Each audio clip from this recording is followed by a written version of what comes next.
नहीं चाहिए प्रत्येक श्राद्ध पक्ष में तर्पण श्राद्ध। अब कल लोग क्या करते हैं, खाली ब्राह्मण को बुला के जिमा दिया, हो गया श्राद्ध। ऐसा नहीं, सविधि श्राद्ध करो। श्राद्ध कर्ता द्वारा भोजन कर ले तो श्राद्ध नष्ट हो जाता, उसको कौए की योनि में जाना पड़ता है। श्राद्ध भोजी ब्राह्मण दूसरी बार भोजन कर ले, उसे कौआ बनना पड़ता है। पुनर्भोजी चवायसा, उसे कौआ बनना पड़ता है। श्राद्ध भोजी ब्राह्मण को भी ब्रह्मचर्य का पालन करना चाहिए, श्राद्ध करता यजमान को भी पत्नी के साथ ब्रह्मचर्य का पालन करना चाहिए।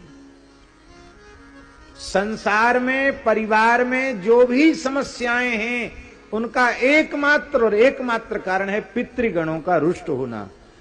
परिवार में दुष्ट, दुराचारी, स्वेच्छाचारी बालकों का जन्म लेना, ऊट पटांग खान पान वाले लोगों का जन्म लेना, या कोई भयंकर आदि व्याधि रोग से ग्रसित हो जाना, या भूत प्रेत आदि का उपद्रव घर में शुरू हो जाना, या संतानहीनता आ जाना, अथवा व्यापारिक नुकसान बहुत बड़ा हो जाना, ये सब पितरों के रोष का परिणाम है।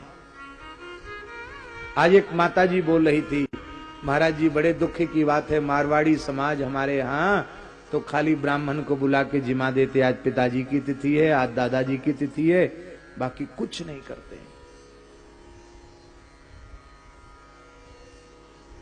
भैया पितृकर्म से उदासीन मत हो। ये स्वधा देवी पितरों की कर्म की अधिष्ठात्री शक्ति है। स्वधा, पितृभ्यः स्वधा, देवताओं के लिए स्वाहा का प्रयोग किया जाता है और पितरों के लिए स्वधा का प्रयोग किया जाता है। बोलो भक्तवत्सल भगवान की। और महाराज जी एक और विशेष बात बता दें, हमारे केवल इस जन्म के पूर्वज नहीं हैं, अनेकों शरीर हो चुके हैं, उन अनेकों शरीरों के पूर्वज हैं, और कौन कौन किस योनि में पड़े हैं पता नहीं अपने कर्म के अनुसार।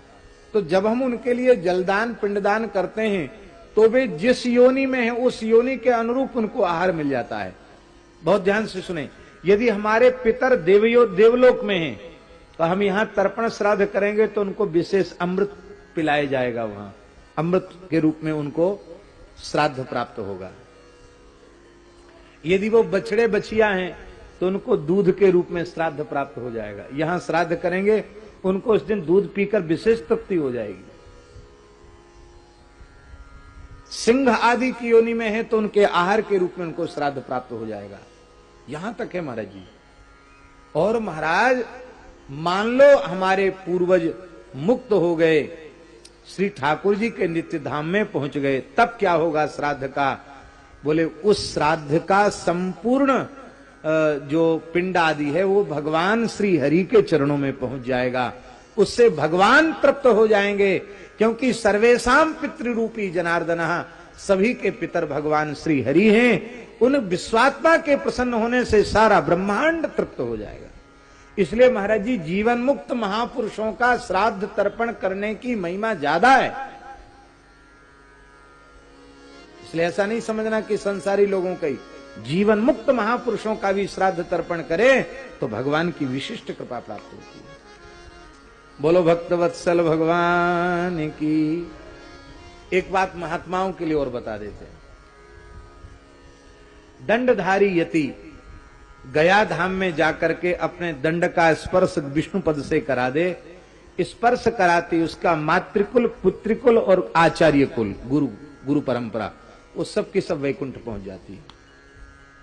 केवल दंड स्पर्श करा दे। और जो दंडधारी नहीं है, दो प्रकार का सन्यास है, एक दंड सन्यास, एक परमहंस सन्यास। परमहंस सन्यास उसको कहते हैं जिसमें दंड नहीं लेते, जैसे हम लोग जो हैं वो बिना दंड का सन्यास है। ये है सन्यास ही, चतुर्थाश्रम ही है। तो ये जो बिना दंड का सन्यास है, ये भी गया जी में जाकर विष्णु पद का दाहिने हाथ से स्पर्श करते ही उनके मातृकुल, पितृकुल और गुरुकुल सब भगवान के धाम में चले जाते हैं।